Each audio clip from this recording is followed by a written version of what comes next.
Jenayah pemerdagangan orang merupakan jenayah ketiga tertinggi di dunia selepas pengedaran dadah dan juga penyeludupan senjata api. Sebagai sebuah negara yang prihatin, sebenarnya kita ingin menjaga dan juga memberi perlindungan kepada mangsa-mangsa pemerdagangan orang ini. Jadi hari ini kita akan bersama dengan Puan Ajanis Anak Bai, penolong setiausaha bahagian dasar dan perancangan strategik KPWKM. Selamat pagi. Pagi. Sihat? Sihat, terima kasih. Baik, jika kita lihat daripada statistiknya, kita boleh lihat di sini pada tahun 2008 hanya terdapat 17 kes sahaja. Akan tetapi peningkatan sebanyak 277 kes pada tahun 2019. Kita boleh nampak betapa seriusnya sebenarnya jenayah memperdagangkan orang ini.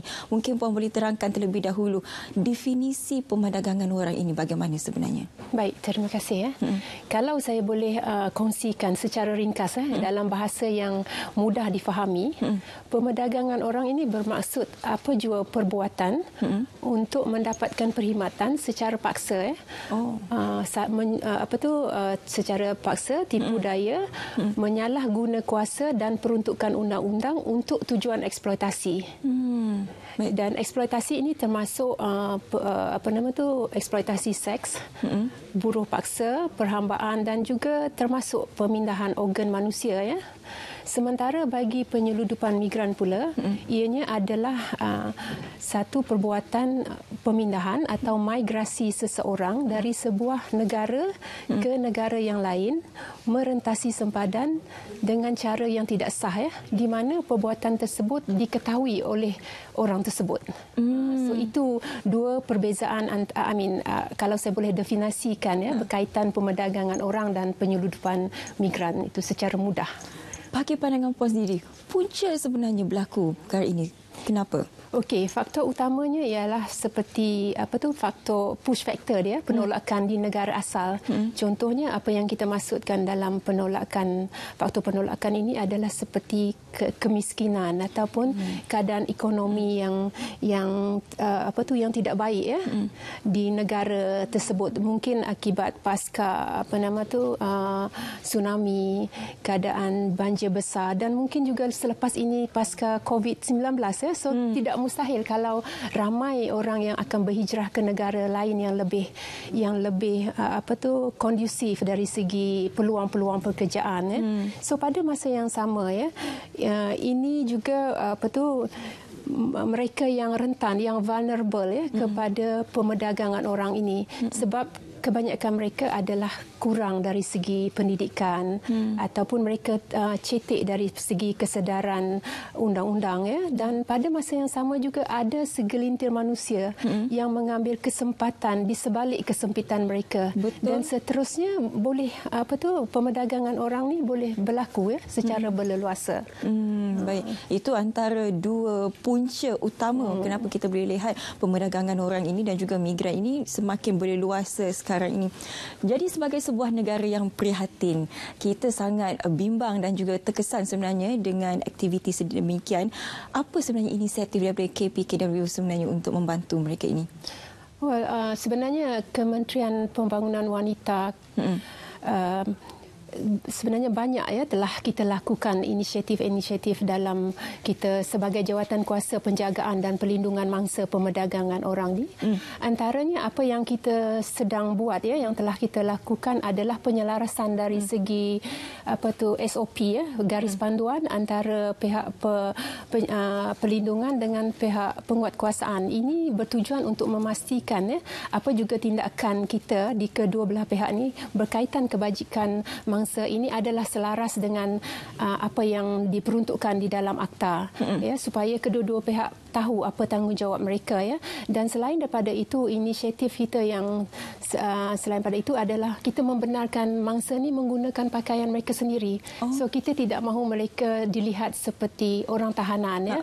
Walaupun di rumah perlindungan tu sebenarnya pihak kementerian membekalkan pakaian, t-shirt ataupun tracksuit, tetapi apabila dah ramai-ramai mungkin, ya, nampak macam macam people tahanan. Faham.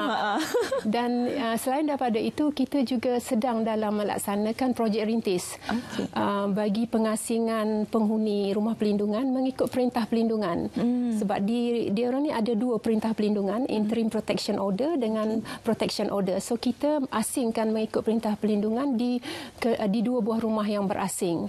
Dan selain itu, kita juga untuk tujuan laporan USTIP bagi tahun 2021 ni, kita sedang dalam rangka modul latihan untuk pegawai pelindung dengan objektif untuk meningkatkan kompetensi pegawai pelindung kita. Di samping itu, modul latihan bagi menyeragamkan apa juga intervensi ataupun program dan aktiviti yang ada di rumah pelindungan itu adalah selaras di semua rumah pelindungan. Seterusnya, kita juga melihat kepada kebenaran bagi mangsa yang mana ibu dan anak diselamatkan, mereka kita tempatkan di rumah pelindungan sama. Walaupun sekarang ni memang kita membenarkan, tetapi bagi kanak-kanak yang 12 tahun ke bawah. Tapi dengan hala 7 yang baru ni nanti, kita selagi dia 18 tahun dan dikenal pasti sebagai kanak-kanak, maka kanak-kanak tersebut boleh bersama ibunya di rumah pelindungan yang sama. Dan seterusnya, yang paling penting adalah kita cuba mewujudkan rumah pelindungan di zon Sarawak.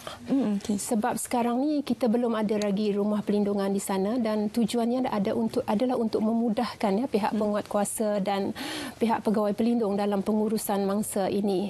Dalam hal ini, ianya tidaklah terhad kepada rumah pelindungan kerajaan saja. Kita juga melihat kepada alternatif lain, iaitu bekerjasama dengan pihak NGO di sana untuk turut sama-sama menjaga dan melindungi mangsa pemerdagangan orang. Baik. Niat kita untuk membantu mangsa-mangsa ini sudah cukup baik. Betul. Akan tapi ada juga segelintir yang tidak menyedari bahawa mereka sebenarnya mangsa dan mereka ini menolak sebarang bantuan yang diberikan oleh kerajaan. Bagaimana sebenarnya pihak Puan melihat kepada situasi ini? Itu tidak dinafikan sebab ada mangsa-mangsa ni yang mana mereka tidak merasakan diri mereka itu sebagai mangsa. They don't see themselves as victims. So sebenarnya dalam hal yang demikian, ianya memerlukan intervensi lah, terutamanya dari segi kaunseling untuk kita cuba mendekati mereka, memberi pemahaman kepada mereka yang mereka ini sebenarnya telah dipergunakan oleh pihak yang lain. So memang tidak dinafikan sebab mungkin akibat telah terlalu lama, mungkin ada yang melalui Stockholm Syndrome. So itu yang agak payah, tetapi bagaimanapun kita cuba membantu. Selepas belanjawan dibentangkan baru ini, bagaimana sebenarnya hala 7 kementerian terutamanya daripada isu pemerdagangan orang ini? Ya, seperti yang saya sebutkan tadi lah kan, beberapa inisiatif dan hala 7 yang akan dan telah kita lakukan seperti tadi yang saya sebut tadi berkenaan rumah pelindungan di beberapa mengikut zon sebab untuk makluman Kementerian Pembangunan Wanita, kita selaku jawatan kuasa tadi telah menyediakan 8 buah rumah yang khusus bagi mangsa-mangsa aktif ini, di mana 5 buah adalah untuk wanita, 2 buah untuk kanak-kanak dan sebuah lagi adalah untuk dewasa, lelaki dewasa. Dan kita kalau boleh kita cuba untuk mewujudkan rumah pelindungan di setiap zon bagi memudahkan pengurusan mangsa dan at the same time kita memang looking forward lah kepada pelbagai pihak terutamanya pihak NGO untuk sama-sama membantu kita dalam penjagaan dan pelindungan mangsa. Mungkin that is satu hala 7 yang sangat penting lah yang kita mungkin akan lihat dengan lebih lanjut. Memang kita welcome that kind of Bila Puan mengatakan bahawa pelibatan badan bukan berkerajaan ini, boleh perincikan sedikit bagaimana sebenarnya kolaborasi antara kementerian dan juga NGO ini? Baik. Actually, kolaborasi antara kerajaan dengan pihak NGO dalam isu pemerdagangan orang ini, terutamanya dalam penjagaan dan pelindungan, telah bermula sejak 2008 lagi semasa pemulaan penubuhan rumah pelindungan. Dan biasanya kolaborasi antara kita adalah dalam program dan aktiviti di rumah pelindungan.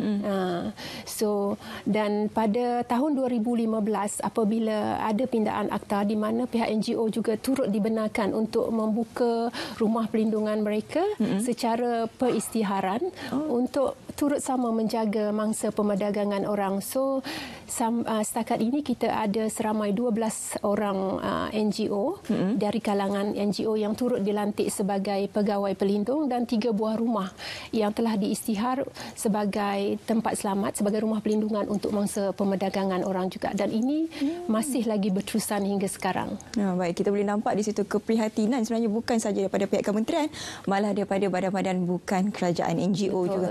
Jadi bila kita bercakap mengenai pemerdagangan dan juga pelindungan kepada mangsa ini, selepas pandemik COVID-19, bagaimana peningkatannya dari segi graf?